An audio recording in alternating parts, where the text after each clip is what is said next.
G'day guys, Stirling Cooper here, and today I'm going to teach you the correct way to find a mentor to help you in your journey in life. And I'm also, more importantly, going to teach you the incorrect way to find a mentor.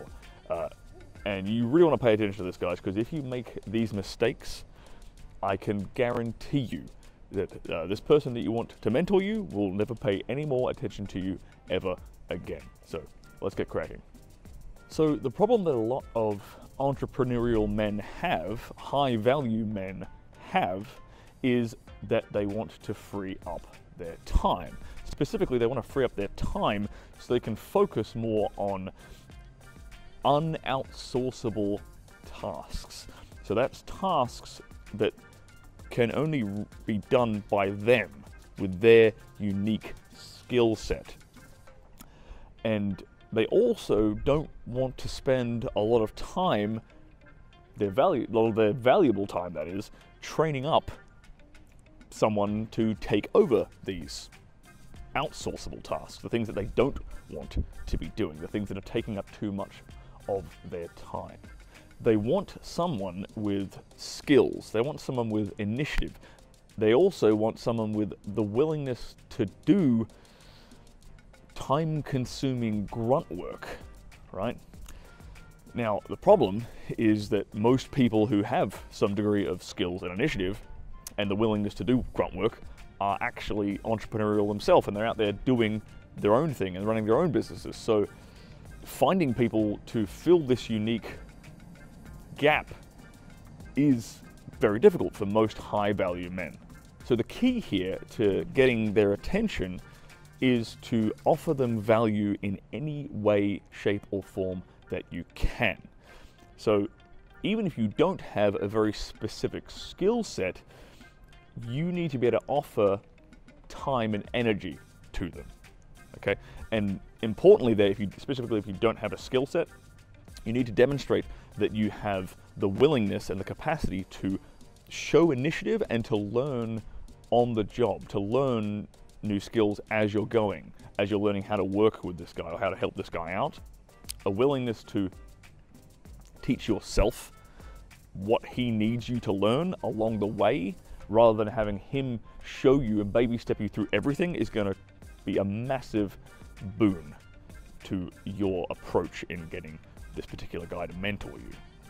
The massive benefit to you, of course, is if your mentor does invite you in to help him out and assist him with his business or whatever he's running, you then get an inside look into their business. Okay, so you're going to be learning on the job all kinds of skills as you train yourself up, as he delegates tasks to you. And on top of that, you're going to get an inside look into the ins and outs of how he runs his business. And you're going to learn a ton of stuff simply through osmosis, simply through being around a high-value guy. It's inevitable that you will pick up a lot of different skills and a lot of different insights that you wouldn't have if you weren't hanging around him. Okay, now I'm going to tell you exactly what not to do when you want to approach someone to be your mentor. This is very important, guys, so please pay attention. Me and my friends have had a lot of guys come at us this way, pitch us this way, and it's a real turn-off, okay? And I'm going to demonstrate and explain why. Okay, you might think that this is a value proposition because no one's ever bought you dinner before. I can pay for my own meals, so can my friends. And the more important thing here is that they don't even know you. So, and you might be awkward, you might be socially awkward, you might be weird, you might not have any value to offer. So he just wants to sit there and have dinner with a complete stranger who might be awkward and a bit weird and a bit needy and a bit creepy. Okay, so you got to think of it from their perspective, guys. Like, their time is valuable, they have plenty of their own money, and they don't know you yet. There's no relationship there. Okay, so first things first, don't offer just to take them out to dinner or buy them a drink randomly, because that's really not going to get their attention at all, and it's more likely to turn them off and make them think that you're not serious. Also, you don't want to come at them with this vague, please mentor me pitch. Okay, you want, if you're going to ask them for advice, for input, for insight, I would recommend first to establish some kind of a relationship with them and offer some value first. Okay, you give them value first, and then they can give you some value. But the second thing I'd say is, if you do want some advice from them, make it specific. Be very, very specific with your advice, right? Because here's the kind of questions that I get asked all the time, like, hey, can you mentor me? Hey, can you help me with this? It's like, look, I'd actually be happy to help you guys, but you've got to be specific with what you want.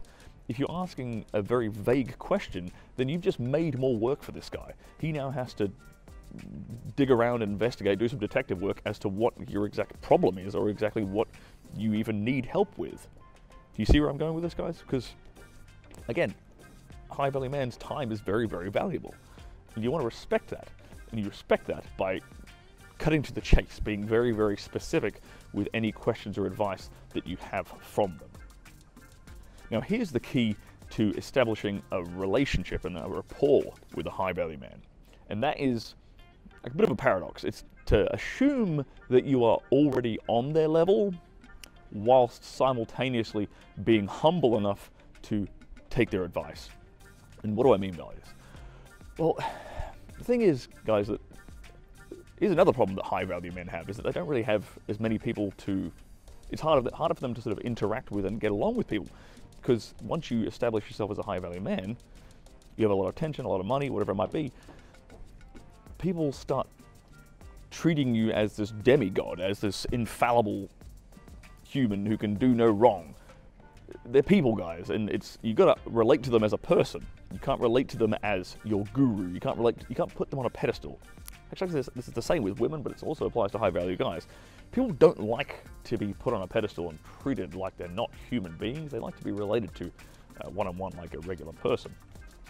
So, first of all, acting as though you're on their level and you're not seeing them as this, you know, celebrity or guru, but seeing them as an actual person is a great way to start building a rapport, building a relationship with them.